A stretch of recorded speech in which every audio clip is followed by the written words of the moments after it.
चलो भाई, बहुत बहुत धन्यवाद आप सबको।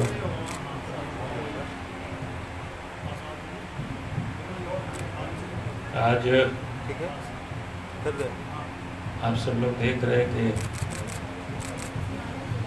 रास्ते में चलते हैं कि चारों तरफ देखते हैं होर्डिंग लगा हुआ है बड़ा बड़ा।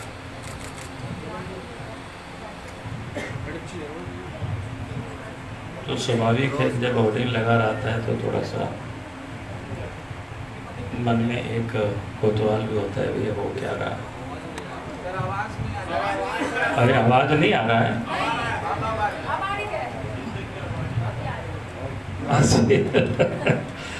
हमने कहा कि माइक खैर आवाज़ नहीं आ रही है, कैसे हो सकता है।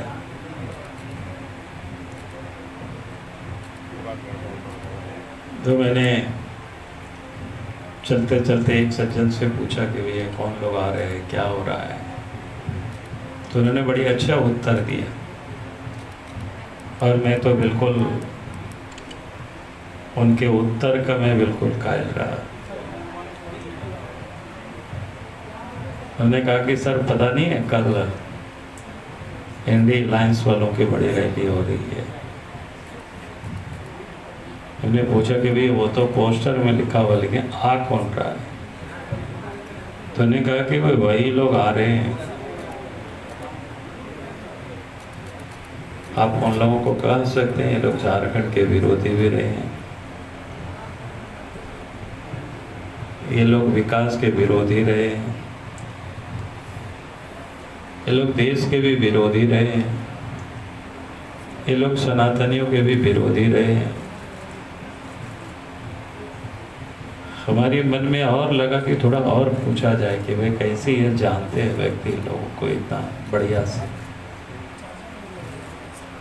उन्होंने बहुत अच्छा उन्होंने डिफाइन किया। उन्होंने कहा कि सर कि अगर इस देश में भारतीय जनता पार्टी के नेतृत्व में सरकार नहीं बनी होती और अटल बिहारी वाजपेयी जब प्रधानमंत्री नहीं बने होते तो झारखंड राज्य भी नहीं बनता। लेकिन उन्होंने तो यहाँ रह करके जयपाल सिंह को पैसे से खरीदने का काम किया, अपने पार्टी में उनको विलय कराया, फिर झारखंड राज्य नहीं दिया। फिर शिबू सोरेन बेचारा आंदोलन कर रहा था तो सरकार बचाने में तो इनको उपयोग किया पैसा दे करके, राज नहीं बनाया और बाद में जांच पड़ताल हुआ तो तिहाड़ जेल भी भेज दी। यानी ये लोग आदिवासियों की बड़ी बड़ी बातें करते हैं, हितैषी की बातें करते हैं, झारखंड अपना है, झारखंड के विकास की बातें करते हैं, झारखंड वासियों की बातें करते हैं, लेकिन वास्तव में झारखंड के लोगों का अगर मान सम्मान की किसी ने रक्षा की और भावनाओं को किसी ने कोई समझा तो भारतीय जनता पार्टी ने समझा, एनडीए गठबंधन ने समझा और अटल बिहारी वाजपेयी जी ने समझा। इसलिए भारतीय जनता पार्टी ने जो गारंटी जनता को उस समय दिया था वचन कि भाई केंद्र में हमारी सरकार बनेगी तो अलग राज्य बनेगा, तो और 98-99 में सरकार बनी और 15 नवंबर 2000 को अलग राज्य बना। तो उन्होंने बड़ी अच्छे ढंग से बताया इस बात को और आज भी मैं अभी भी मैं याद करता हूँ। तो एक साधारण व्यक्ति भी किस प्रकार से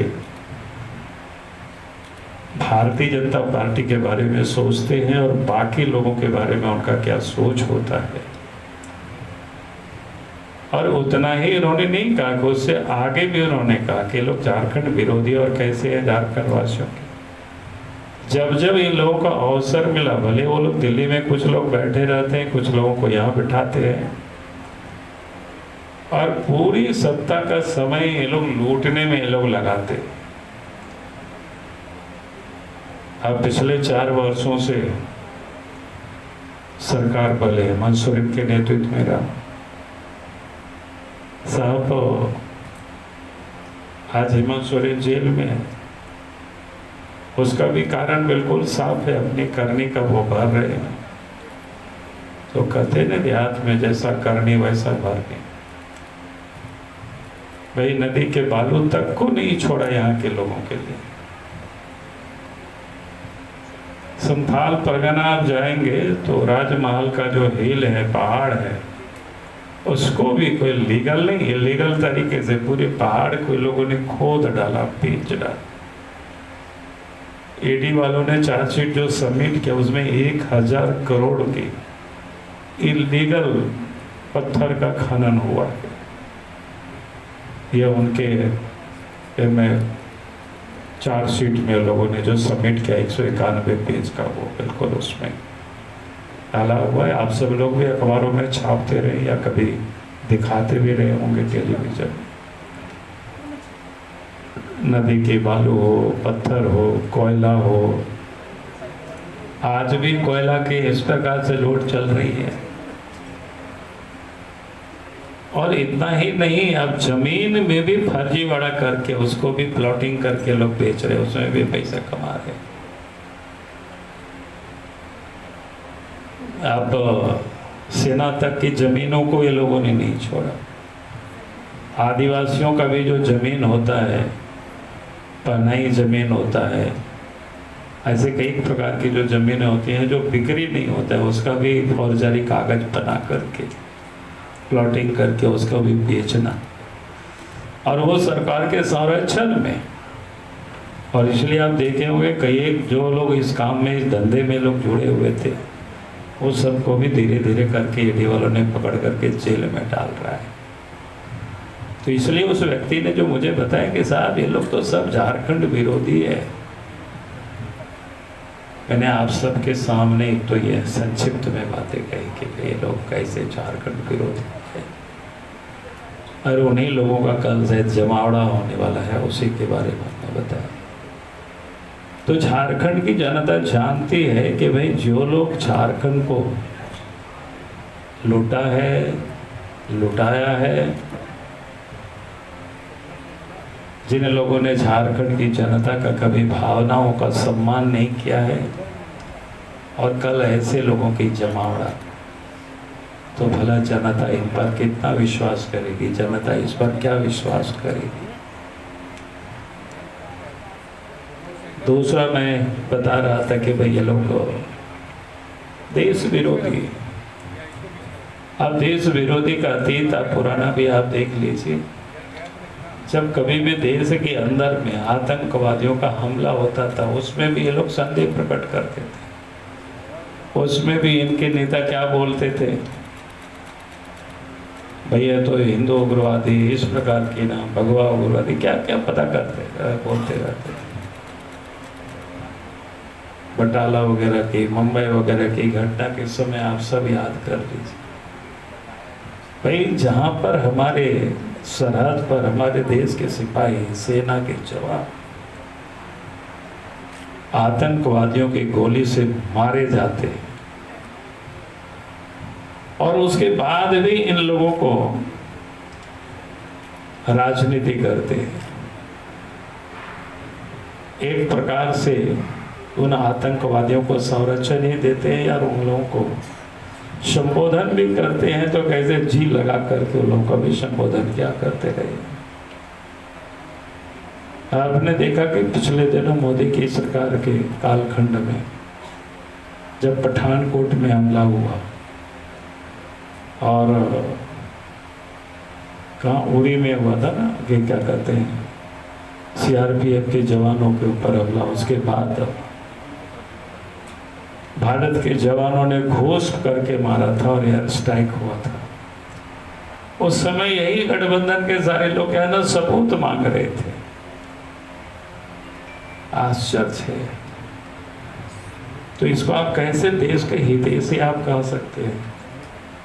ये लोग सब देश विरोधी, यानी देश को ये लोग कमजोर करने का भरसक ये लोग प्रयास करते रहते हैं, और वैसे ही लोगों का कल जमावड़ा है। जबकि दुनिया मानती है कि भाई वहाँ क्या हुआ। आप देखें कि इन लोगों के, इनके नेता एक है इंडिया अलायंस के जो बड़े लीडर हैं, घूम घूम करके कभी कहते हैं मोदी जी को भाई चाइना के बारे में बोलते नहीं है, लेकिन उनके पूर्वजों को तो कोई हक भी नहीं है बोलने का। आपने देखा होगा किस प्रकार से 1962 में चाइना ने भारत के एक बड़ा भूखंड अपने कब्जे में लिया। और उस समय के देश के प्रधानमंत्री नेहरू जी ने कहा था यहाँ तो घास भी नहीं उगता है। और मोदी जी के कालखंड में तो अब सबने दुनिया ने देखा कि जब गलवान घाटी की घटना वो क्या बोलते हैं आपके नॉर्थ ईस्ट में जो अरुणाचल प्रदेश में डोकलाम की घटना किसी से छुपा हुआ नहीं है।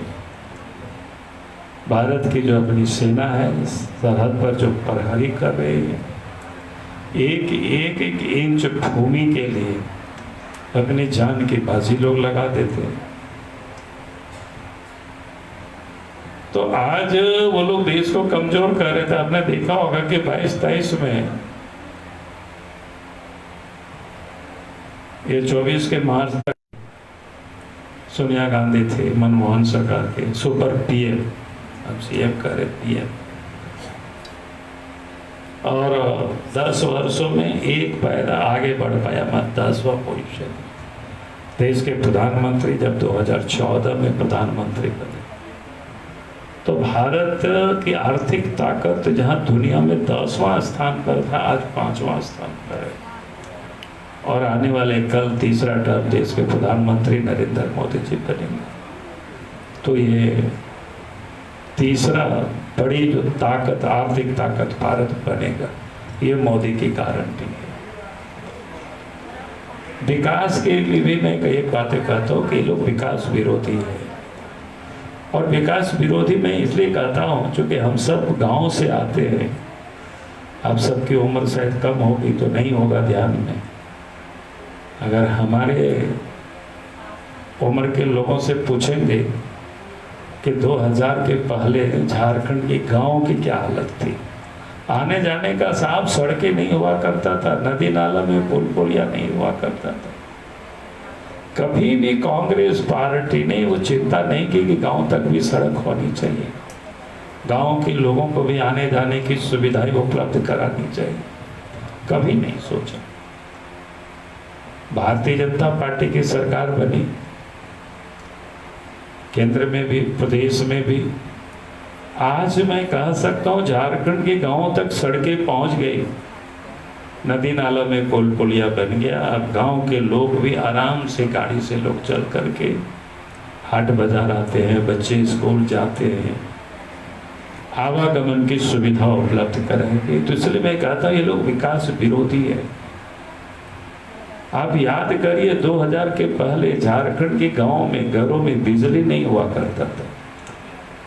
हम लोग मिट्टी तेल के लिए लड़ाई लड़ते रहते थे, मिट्टी तेल के लिए हंगामा होता था। उसी मिट्टी तेल में शहर क्षेत्र में तो खाना भी लोग बनाते थे। लेकिन बीजेपी की सरकार बनी देश में और प्रदेशों में भी, और नरेंद्र मोदी जी देश के प्रधानमंत्री बने, तो आज आप देखेंगे अब मिट्टी तेल लोग भूल गए। ये अलग बात है कि आज भी कुछ लोग लालटेन लेकर के कल आने वाले हैं शायद, तो अलग है। आप कुछ लोगों को क्या करोगे, लालटेन लेके घूमेंगे। लेकिन मोदी जी ने लालटेन को भी भुला दिया, डिबरी को भी भुला दिया, लोगों को मिट्टी तेल को भी भुला दिया। अब सबके घर में अब बिजली पहुंच गई। तो ये है विकास। इसलिए मैंने कहा कि ये जो लोग कल जमावड़ा कर रहे हैं सारे लोग विकास विरोधी हैं। अगर इन लोगों ने वास्तव में विकास किया होता इस देश, तो आज कहां से कहां पहुंच गया होता। जो देश के प्रधानमंत्री 10 वर्षों में देश की जो इन्होंने कायाकल्प की, लोगों की जीवन स्तर को इन्होंने ऊपर उठाया, तो किसी से छुपा हुआ नहीं है।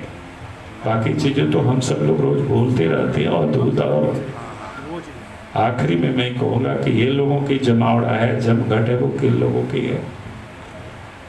भारत का तो विरोध करते हैं, विकास भी विरोधी है ये लोग, विकास के भी, सनातन के भी ये लोग विरोधी है।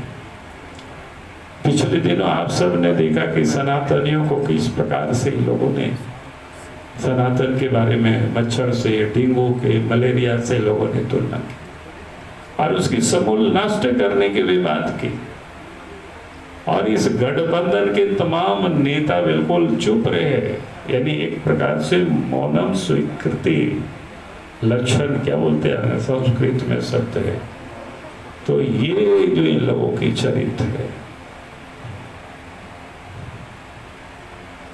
और देश के जो कांग्रेस पार्टी एनडीए अलायंस के बड़े लीडर है, वो तो मंदिरों को क्या कहते हैं,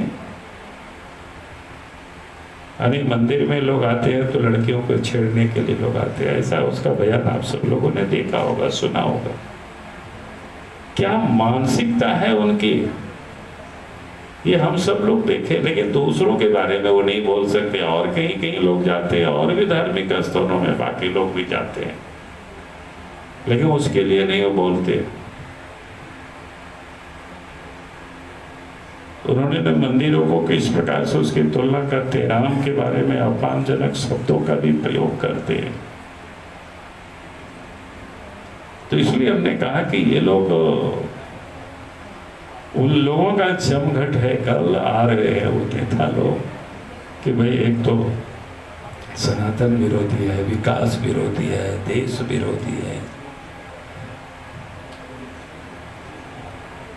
झारखंड विरोधी है, ऐसे विरोधियों का कल जमघट है। तो मुझे लगा कि झारखंड की जनता के सामने आप सब लोगों के माध्यम से मैसेज को जरूर पहुंचा देना कि भाई कौन कौन लोग आ रहे हैं, थोड़ा आवे तो लोग का चेहरा को भी लोग ठीक ठाक से देख लें। बहुत बहुत धन्यवाद आप सबको। भाजपा डर गई है क्या सर? अरे हम क्यों डरेंगे भाई,